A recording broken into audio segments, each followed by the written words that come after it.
Floor demo has been taking all day, but it rightfully should for 100 years worth of use. So this room, which used to be the mudroom pantry, it was a pantry up in this area. This was 2 inches thick. The floor was raised from the original flooring 2 inches high. There was this 3/4, and then another 2 things of tile, and then another 1/4 inch pieces of plywood. Now we're down to our 1x6 subfloor original, so everything can flow. This won't through this door, but it will through here. It'll flow nice and flat. If we do tile in the bathroom, it'll be flat, not much of a transition coming from this little office/bedroom to the bathroom. And then over there into our pantry and kitchen, everything's going to be level for once. This happens all the time. The floors are always just built up on. They don't want to take out the subfloor they put in 40 years ago, and it's understandable because it takes a lot of time and a lot of frustration. Gotta hook the fan back up.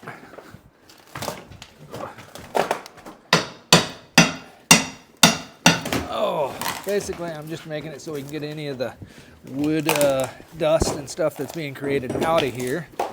This is kind of like an air scrubber, but not. This is just taking a good amount of air and taking it out and recycling it from the rest of the house and putting it outside. So any of this sawdust, dust that's hanging out in the kitchen, we get it outside and out. We have other things that we use, air scrubbers that are a big thing with 2 different filters. Just not using that right now. This is kind of a makeshift deal. We're putting this just like this and filtering the air we put out back outside. But oh, let's see. Do I have it on? Yep, I have it on the right way. See? It traps all the dust that would otherwise be going outside, and we trap it on there, throw that away, and then just recycle that and keep doing the same thing over and over. As you can see, this flooring is quite the enemy to your knees and your back. I can't count the times I've done this in the last 20 years. I'm really glad that I don't have to do this time. Okay, this is crazy. It's just 2 days demo. This is all flooring that we see here. This is like 2 to 3, actually 3 or 4 levels of flooring. There's 2 stick-on tiles, 1/4 inch plywood, 3/4 plywood, and then like other places they built up. But this is all of it. This is all for now.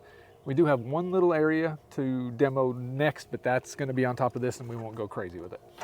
Today was demo day in the 100-year-old house. It was mainly the kitchen floor, the old butler's pantry. I guess it was both the butler's pantries because there were 2 butler's pantries here. One was just used in a weird way. We're down to our super good subfloor, 1x6s diagonally, which is just so commonplace. I'm see it in my sleep anymore. We're gonna have to get these nails up, but we got it down so we can be level with the rooms that we're gonna be having tile come to. So we won't have like huge speed bumps coming into the doorways. The kitchen was all taken out too, so we can get down and dirty and see what we have to do underneath here, because there is a crawl space of about this underneath the whole house, but this will help so we can cut some pieces out so the plumbers and electricians won't kill us. They'll say, yeah, thanks for letting us have this area to go in. There's the rest that we have to do. Here's what we have. Look at that. This house has been so cobbled over the years. You know, a lot of it hasn't been, but that's 3/4 ply. Here's the old tongue and groove flooring. Then we have the 1/4 inch, and I think another 1/2 inch on top of this with 2 stick-on tiles. Weird that they use stick-on tiles, but it was in the 80s, I think, late 90s, early 90s, something like that. Anyway, this was a different room, so all the rooms had different varying heights. We wanted to get back to something that was normal. We could have the height of everything the same and kind of just get back to square one with it. I think we did. So they'll be back in the morning to take this out. One thing that did happen when we first got the house, the electrical inspection, all the 4-point inspection that happened as we were buying it, electrical came back and they said, "Your thumbs up, you're great." Well, let me show you something. Come here. Thumbs up great meant to us that we had a great electrical system, everything was good. What it meant to the inspector was the box had been upgraded, and in our heads we were like, okay, great, it's all been upgraded, we don't have to worry about that stuff right up there. Knob and tube. As you can see, it's there, but when you come over to the box, you can really see that this side of the box, no problem. It was updated.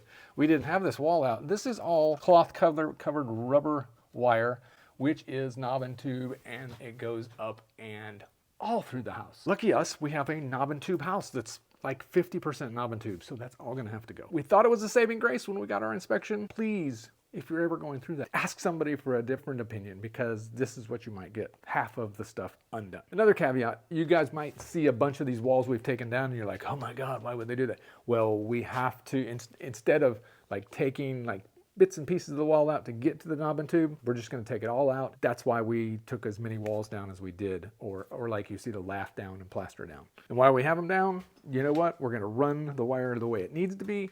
And then also the big plus is insulate, insulate, insulate. So maybe this is just a good example that every day is not glorious, but you do march on and get things done that have to get done. This happens to take a whole 2 days, and it was very laborious to get taken care of, but we made great progress. Can't wait to see where we're gonna end up with this, and you're gonna be there too. See you on the next video.